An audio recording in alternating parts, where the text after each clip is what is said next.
جی اگلا سوال ہے کہ قتل خطا اور قتل عمد کی دیت میں کیا فرق ہے؟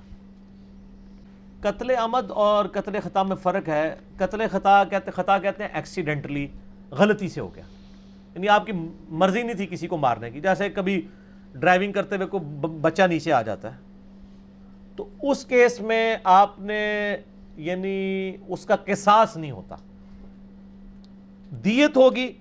اور جو اللہ کے حضور جرمانہ اللہ نے رکھا ہوا ہے وہ سورہ نساء کے اندر آیا کہ اگر اس طریقے سے کسی سے قتل ہو جائے ایک غلام اللہ کی راہ میں آزاد کرے گا. مسئلہ 28 بھی ہے میرا اس کے اوپر. اگر غلام آزاد کرنے کی استطاعت نہیں رکھتا تو 2 مہینے کے مسلسل روزے رکھے گا بغیر چھوڑے ہوئے. ٹھیک ہو گیا. ہاں قدرتی عذر آ جائے، کوئی بندہ بیمار ہو جاتا ہے یا عورتوں والے مخصوص ایام آ جاتے ہیں، کسی عورت سے ایکسیڈنٹ ہوا ہے تو اس کی وجہ سے وہ ترتیب نہیں ٹوٹے گی. اس کے علاوہ اگر جان بوجھ کے چھوڑتا ہے پھر دوبارہ سے گنتی سٹارٹ ہوگی.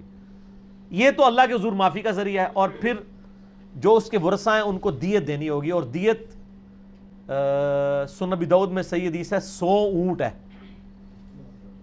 100 اونٹ کا مطلب ہے آج کا 1.5-2 کروڑ روپیہ کم از کم، آلموسٹ.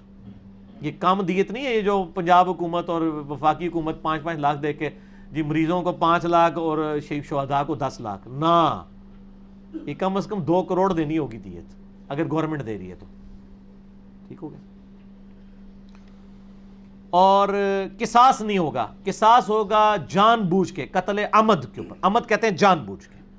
اس میں پھر سورہ بقرہ میں آیا کہ قصاص میں انسانیت کی زندگی ہے. ویسے تو قرآن کہتا ہے کہ آپ معاف کرو، لیکن قتل کے کیس میں اللہ تعالیٰ فرماتا ہے پیروی کرو مقدمے کی. قتل کے بدلے قتل ہی ہونا چاہیے تاکہ ڈیٹرنس ہو جائے. اس میں بھی آپشن ہے، دیت لے کے چھوڑا جا سکتا ہے اگر ورثہ مانے، لیکن افضلیت یہ ہے کہ قتل کے بدلے قتل ہو تاکہ باقیوں کے لیے ڈیٹرنس بن جائے. اگر لوگوں کو کہ میں پیسے دے کے چھوڑوں گا تو امیروں کے بچے تو لوگ غریبوں کو پھڑکاتے ہی رہیں گے نا. شاہ زیب قتل کیس آپ کے سامنے ہی ہے نا. پورے پاکستانی میڈیا نے اس کو اٹھایا، سزا ہوئی، پھر ریورس ہوئی، پھر سپریم کورٹ نے سو موٹو لیا، پھر وہی ابھی تک معاملات چل ہی رہے ہیں نا.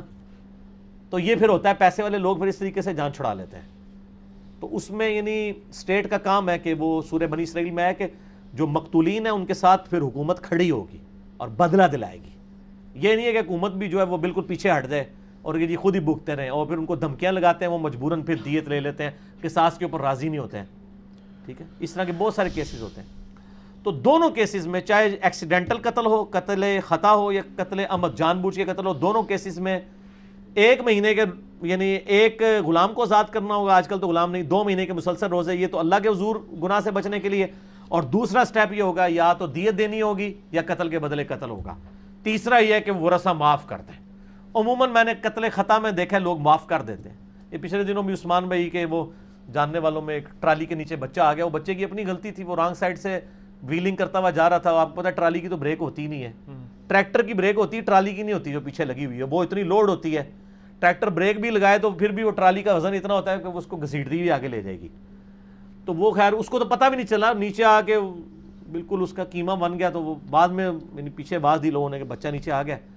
تو خیر ساتھ والے لوگوں نے گواہی دے دی. اور ایسے موقعوں پہ گواہی چھپانی بھی نہیں چاہیے، بتانی چاہیے. یہ ظلم نہ کیا کریں، یعنی جو بندہ مجرم نہیں ہے اس کو خام خواہ آپ نے جیل کی سلاخوں کے پیچھے بھیجنا ہے. خیر انہوں نے گواہی دے دی، جان چھوٹ گئی. تو دونوں کیسز میں آپ کو 2 مہینے کے مسلسل روزے رکھنے ہوں گے. غلام والا معاملہ تو آج کل نہیں ہے. اور ساتھ بخشوانا بھی ہوگا یا قتل کے بدلے قتل ہوں گے اگر آپ نے جان بوجھ کے قتل کیا. اور اگر ایکسیڈنٹل ہوا پھر قتل کے بدلے قتل نہیں ہوگا، صرف دیت ہی ہوگی، قصاص نہیں ہوگا. اور اگر معاف کر دیں رشتہ دار تو اللہ تعالیٰ سے اجر پائیں گے. ٹھیک ہوگا جی.